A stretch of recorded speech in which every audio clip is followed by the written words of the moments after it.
A New York City landlord was arrested after a violent confrontation with an armed vagrant. I'm Tony, and this is Real Estate Investing and Landlord News.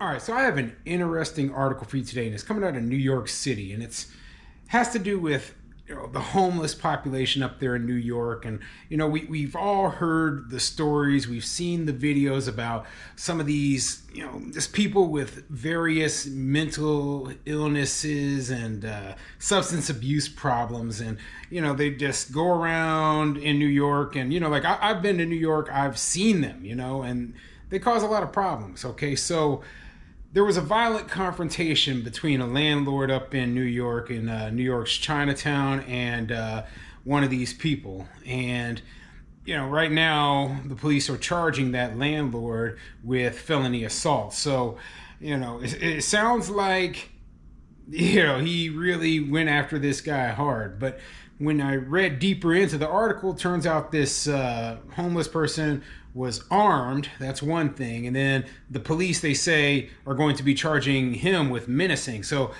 it sounds like, I don't know what happened. Okay, there isn't enough information just yet to know what happened. But it sounds like the issue is that we have a property owner and we have a homeless person, possibly violent, possibly with mental health or substance abuse issues, and they got into it with each other. Okay, and the homeless person lost. Yeah, he got his butt kicked. And I like I said, I'm not going to immediately take the side of the landlord of the situation just because there's not enough information to be known exactly what happened. But I will say that I believe that this was caused not by the landlord. I don't think that this guy went around looking for homeless people to attack. I believe that, this was a violent situation. The guy defended himself, probably defended himself. And it led to this homeless person getting put in the hospital. Okay. And if that's the case, hopefully this landlord, the charges are dropped against him. So, interesting situation. They have a little more insight into it, and I'm going to go over this story here in just a second. So before I get into the article, go ahead, hit the like, subscribe button, maybe leave a comment down below, and let me know what you think. So I'm just curious, for those of you out there, anyone who lives in a major city, have you ever had any confrontations with homeless people? Okay? And this isn't a question just for the landlords out there. This is a question for anybody. Now, I can tell you for a fact, my job is located in Omaha, close to the largest homeless shelter in the city. So, there's literally homeless people walking all over the place. And, I go jogging at a park near my job every day. And, there's homeless people sleeping in the park. And, I oftentimes cross paths with homeless people. There have been a few people who, were acting in such an unusual way that I purposefully went way around them so I didn't get anywhere near them because they scared me. And I'm not a small guy, okay? Trained law enforcement officer, just didn't want to have to deal with that nonsense, okay? So yeah, I understand that sometimes the confrontations with these people, it can go negatively, okay? And in this situation in particular, so a few more details in this story, but let's get into it.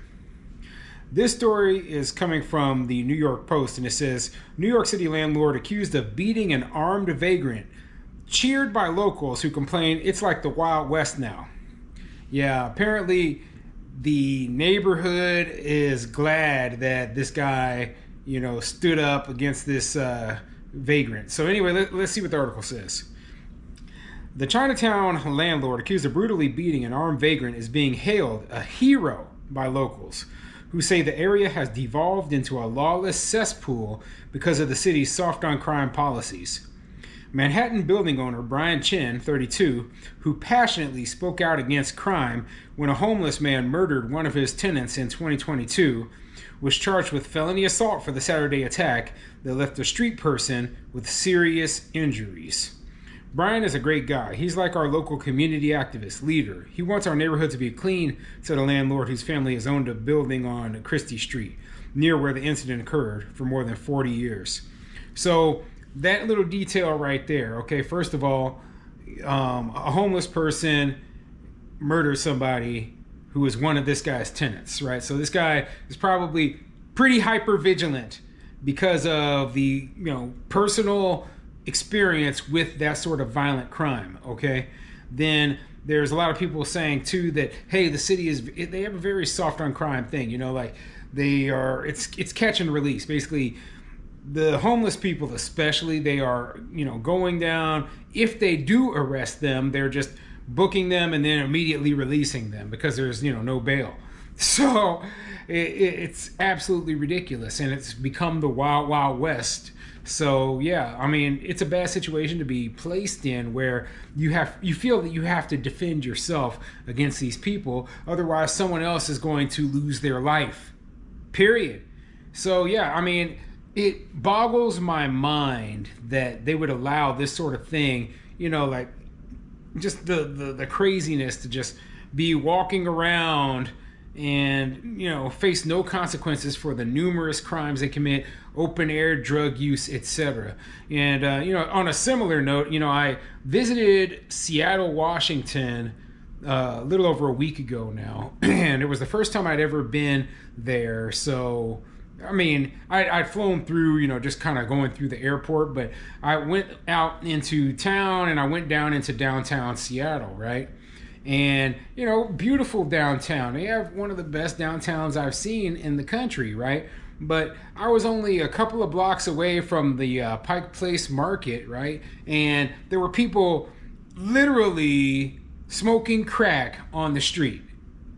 I mean, like there's families with kids and tourists and people from all over the country who are visiting your city, and you have people sitting there on the side of the street smoking crack. Give me a break, okay? This is why people don't feel safe in places like Seattle or New York. We're talking about New York today, but that kind of experience is the same kind of nonsense that you see in a lot of these far left progressive cities, okay? And that's because they are soft on crime. They don't care what these people do. And you know what? You're like, oh, well, they're only hurting themselves. Well, you know what? They might only be hurting themselves, but they're hurting the city as a whole. Because somebody like me, I will never take my family down there. Never. I went on as part of a work trip. So I was by myself and armed. I was armed. So I was like, hey, if I need to take care of business, I will. But what am I supposed to do with my 5-year-old daughter and my wife? Okay? If one of these crackheads goes crazy, I don't want to be put in that situation. So like I said, not taking them there ever. It's too bad, Like I said, it's a beautiful downtown. I really liked it, aside from just the rampant drug use right in the middle of it. Anyway, let me continue with this article.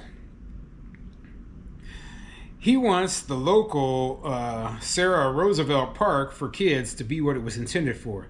Not open-air drug dealing and homeless people sleeping on the benches, the source told the Post on Monday, and we're deeply grateful for that.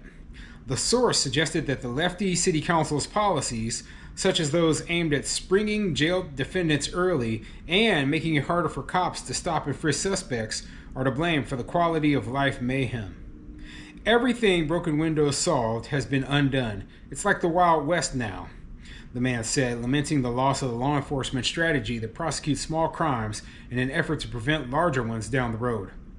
Insurance broker Shirley Wu works above Grand Street subway entrance where Saturday's bashing took place, and next door to Chin's building, where Christina Yuna 35, was fatally stabbed by a vagrant, Asamad Nash, during a random sex attack and burglary 2 years ago. Yeah, and that's unfortunate because, you know what? It doesn't have to be this way. It doesn't have to be this way. We need to enforce the law. We need to go hard on it, okay? And these crazies, they need to be locked up, period.